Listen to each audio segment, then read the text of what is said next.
I'm Teresa Carraggio, and this is Third Paradigm. Today, I'm talking about the lust frontier, disposable dating, and the great isolation. I'm going to start by looking at what I call swipe-rightmania and how that leads to needing to develop your online dating skin. I will also look at whether it fosters us to be quick to judge and also have low investment relationships. I'm going to do a comparison of romance from my parents' era to my daughter's, and then look at the transactional relationship and whether the solution to that is to become less or more transactional. Then I'll be looking at fear and loathing and craven snitches, as journalist Laura Kipnis has called them. She's written Unwanted Advances, Sexual Paranoia Comes to Campus, and her latest book is Love in a Time of Contagion. So I'll end then by saying, is this a part of the great isolation? Let's look at this as a society, not just for individuals, but have we gone from baby boom to baby bust? Is there a way in which community is being broken apart and discouraged at the most primary level? Let's get started.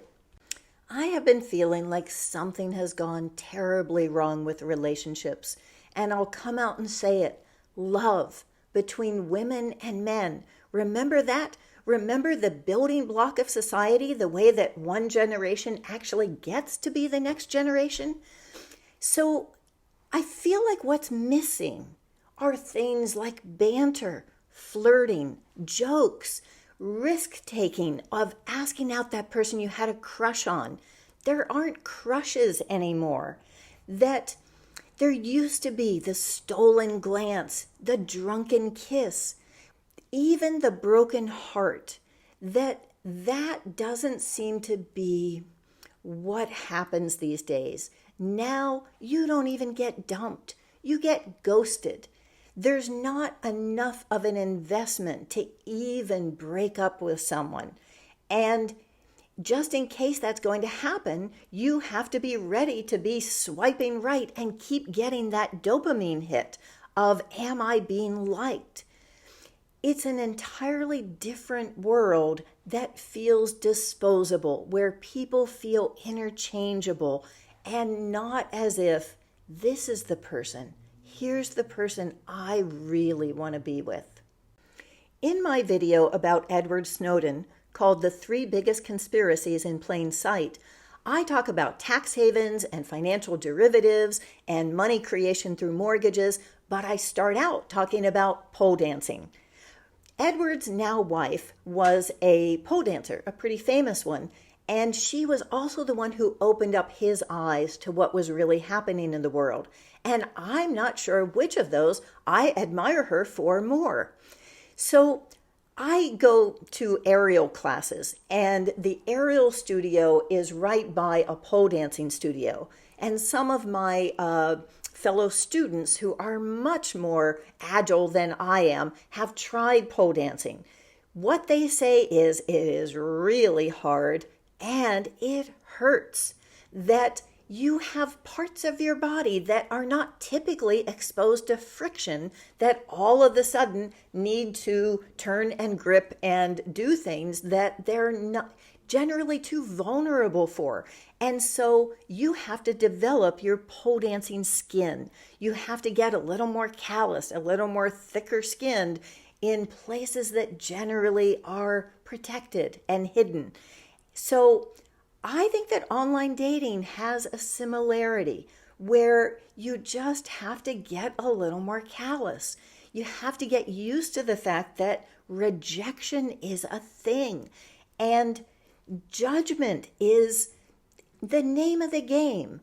I try to be less judgmental in my life generally, but that doesn't work very well with online dating. They say actually that those who are the most judgmental and ruthless about it are the most successful because they know what they want and they're not confused by the idea of being nice. Another word for being judgmental is discriminating. And the word for a woman who is not discriminating is not very nice. So most of the judgment happens without even knowing about it. Mostly it is rejection by omission. You simply are not liked. Internalize that for a moment. You are not liked. Ouch. Let me tell you a story about my parents' generation. Both of my parents died in their 90s, so their heyday was after World War II. At that time, groups of men and women would go out together and they would go drinking and they would go dancing and they would stay out late, late, late. And then they would all walk home together singing. My ex's Croatian aunts came from a little town in Pennsylvania, and as teenagers, they went to New York and became nannies and factory workers by day, and then they would be torch singers in dance halls by night. So they would wear these glamorous dresses that they had made themselves and pin their hair up, and then they would have their dance cards full by the time they even sat down. So imagine that world. Dance cards, torch singers, glamour. Now let's look at my daughter's era, and I'll include their friends to keep it anonymous. The rule of thumb seems to be that you don't want to date someone that you are going to run into again, like in your gym, because if things don't go well, that could get awkward. You want to be able to, if you break up with someone, put them right back into the online dating recycling bin. And you want to keep your own friend group just in case you get put into that recycling bin. It keeps everything clean and compartmentalized. And there are success stories, but what other choice is there? Before COVID, students in college typically were with their peer group of the exact same age for the first 22 years of their life. That isn't really healthy, but it is a big dating pool, something that makes it maybe too much choice. And then they go from that to being thrust overnight into the adult world where you may not be around anyone who's your exact same age. That's something that both have been taken away because of COVID. Then school and your work environment could both be places where you're working from home and you don't have any natural way to be around other people. The reason that I feel like that infinite dating pool provided by online dating is a dangerous thing is that it doesn't allow that maybe to come into focus. It doesn't let you get fond of someone who makes you laugh, who makes you think differently. Instead, it's always, I better decide quick. Is this the one? I don't want to lead this person on. I have 3 dates to figure out, do I want to sleep with them or do I want to friend zone them? One of my male friends has said that he feels that relationships have become very transactional. And he wondered whether the solution was maybe for them to be more explicitly transactional rather than having unstated expectations. I asked him if he meant hookers, but he said no, it wasn't about sex. It was more that the male wallet is like the female breast, and that whether it is dinner or whether it is a place to live, which he's in San Francisco, so that's the holy grail, that there always seemed to be some kind of expectation for where it was going to lead. Now, I think that the straight white male in particular has a double burden. They are the eternal provider and also the eternal perpetrator. All the problems of the world are their fault. And if they're failing, well, there's really no excuse for them because they have privilege. So if they're succeeding, there's no real credit to them either. On an online dating app, a guy has no context, no one to vouch for him, no one to say, here's why I'm so fond of him, or here's why I laugh at his jokes. There isn't a community that person comes with. In my dance community, we've joked about starting a non-sexual male escort service so that it wouldn't have any photographs. It would just have testimonials of women friends so that we can say, oh, here is what we love about Bob. And this is why Christian is so great. And if you love burpees, you're going to love Daniel. And we thought that they could advertise their specialties: scalp massage, cocktail mixing, salsa dancing in the living room, analysis of geopolitics in Schitt's Creek, being able to imitate every character in The Simpsons, including Maggie, or being able to listen and adept in the art of the good question. That these are skills that we think we could be training men in, and we could be maybe having them teach each other about how to give a good compliment, for instance.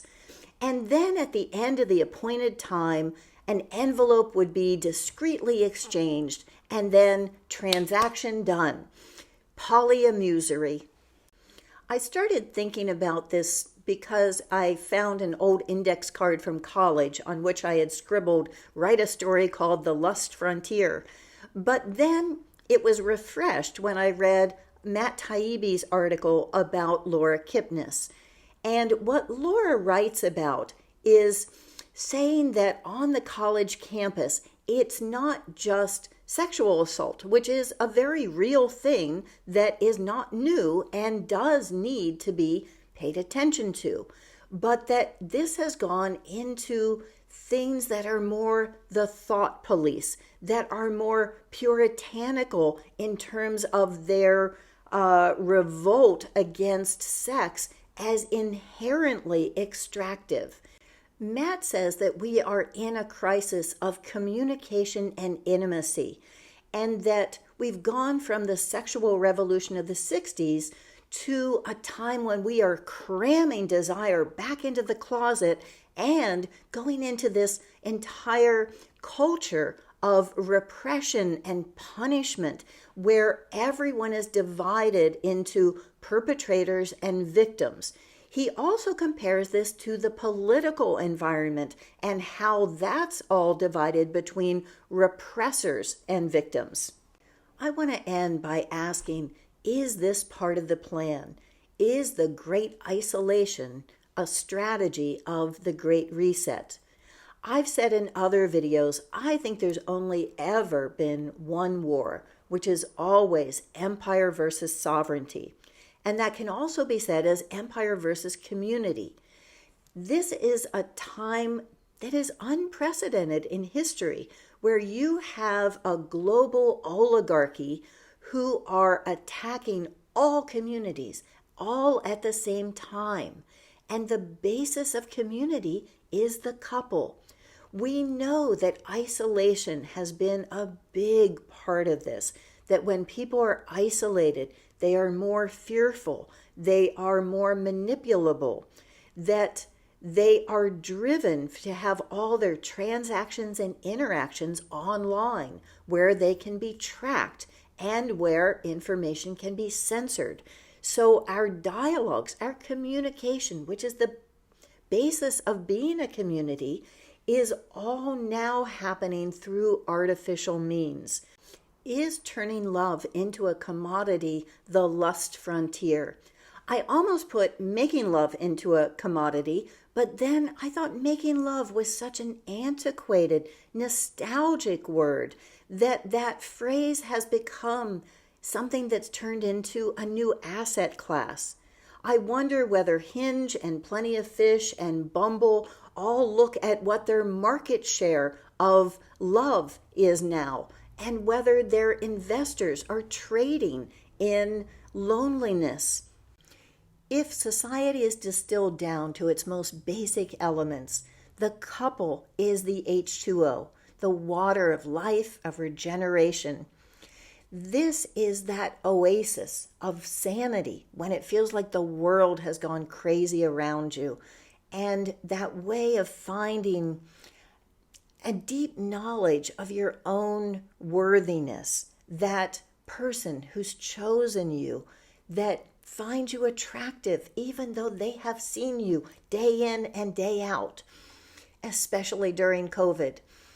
And what I want to say in particular to this next generation is, don't accept the cheap substitute of swipe bait, thinking that that's as good as it gets. We're going to fix this. You deserve to be able to have that kind of relationship that makes a commitment and that wants to raise a family together. You deserve the security of owning your own home, of being able to devote your time to raising your kids, to being able to make a world for them where they can be able to grow up and have that security and that strength and that choice and just that fun again. And so I'm here to tell you that familiarity doesn't breed contempt. Familiarity breeds family.